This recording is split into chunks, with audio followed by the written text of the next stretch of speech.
come from Munich, where we have the Samsung Galaxy S6 Edge in our hands. On the left side, a premium device that a lot of people love this year, and probably 50 million pieces will be sold. And then we have the brand new Sony Xperia Z3 Plus, the successor of the Z3 with a faster processor, slimmer design, a little bit smaller battery, but now also a relatively new design with the speakers, even more hidden, looking quite beautiful, and complete waterproof with the ports open. Now that's a huge plus, because for example the S5 was waterproof by Samsung.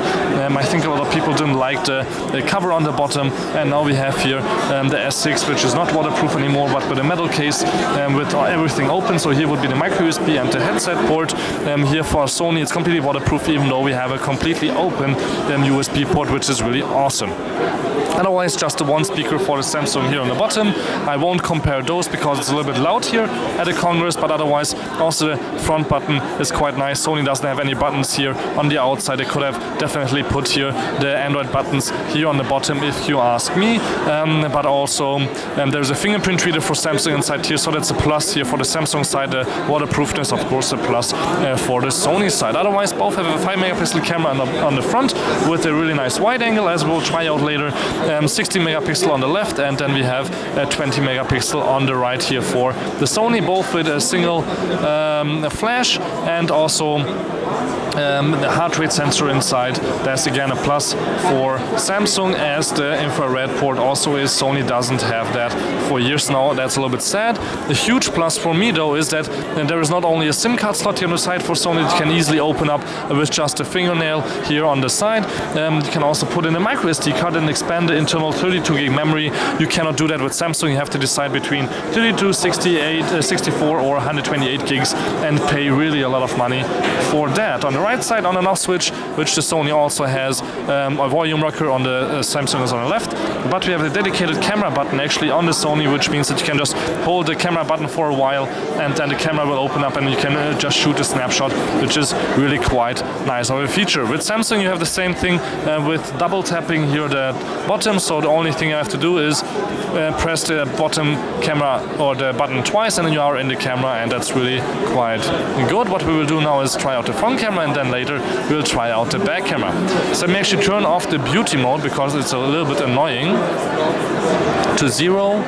And let's go back here, and then we can really compare the pictures, where I'm a little bit more red on the right. On the left, that's my real color, you could say, but of course you have here also your manual mode, where you can set up everything the way you would want, a little bit better in manual mode. And then we have a little bit different resolution, as you can see, and the wide angle is not as good, but it's just really a lot more realistic than the superior auto mode that you see on the Sony. But otherwise, both cameras are really nice and have a good wide angle, so a lot of people could fit in the picture. Let's try out the other side, where you can just take a look at the little poster on the back. Left 60 megapixel, right 20 megapixels, so of course that's nice. But on the right you can see that the wide angle is better, the whole thing fits in the picture and is also smaller, therefore there is more space in the picture, but otherwise speed-wise it feels about the same, and feature-wise both can record 4K videos. On the left it's only 5 minutes with a 5-minute limit. On the right there's no limit except for if the device is heating up, and it heats up pretty quickly, so around about 5 minutes should also be possible there. But since it's waterproof underwater, maybe you can take even longer waterproof videos, so that's quite nice of a feature there.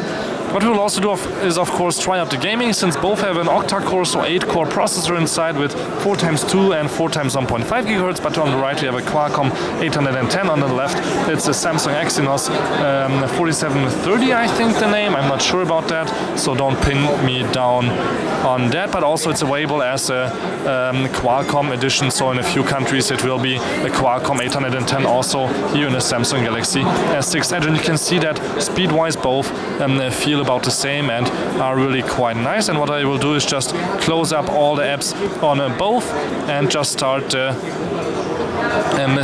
Relic run on both at the same time, and you can see the loading times with 3 gigs of RAM, how long it will take.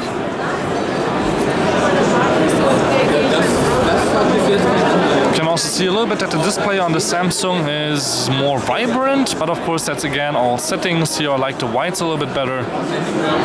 And if you only would see one of them, it will be still awesome.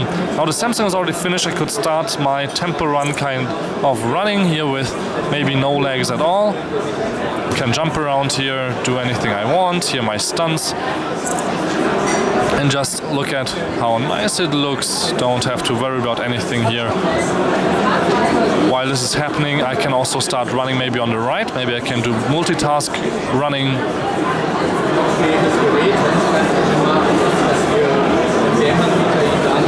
I can't. I was looking on the right. So let me just die here really quickly. Also, there was a little bit of a hiccup here in the right side with the Sony, but otherwise both feel quite nice in terms of speed. So let me just die here also, and let's just start maybe a run on both again at the same time to see the real deal. Afterwards, a little bit more of a design look from the outside, and then we are finished almost here with both. So both have actually set up right now, no auto brightness, maximum brightness, and the Sony is a little bit darker. Again, a little bit sad about that. So just start running on both.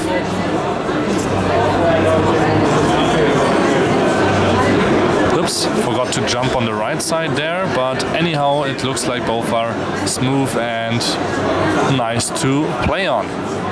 So again, let's check here the brightness. You can see it right here, it's at maximum, and here the same thing, but the Samsung has an extra bright display right now built in. So if I open up here the text message center and open up here on both a new text message maybe.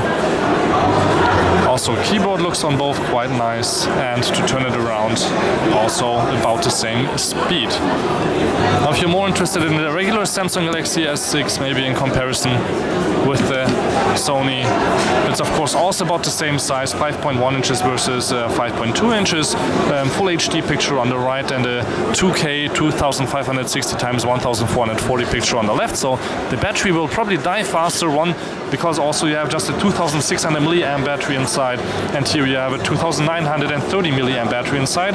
But in terms of thickness they are about the same, 7mm versus 6.9mm, which you can definitely see here. But the problem with the Samsung is again that the camera is sticking out, and in the Sony it's not sticking out at all, which is quite awesome. So it would be a hard decision for me. Definitely the memory expansion is the winner for the Sony, and that it's waterproof. For Samsung that it's a little bit maybe smoother, and but the software is not for me with the S6, and it's compared also with the S6 Edge. I think I haven't done that yet, so you guys can see both look really quite awesome, but I would definitely go for the Sony in this case right now, because I don't know, maybe I just like the company also a bit more. Thank you much for tuning in. Don't forget to subscribe. My name is Balazs. This was the S6 Edge and S6 versus the Sony Xperia Z3 Plus.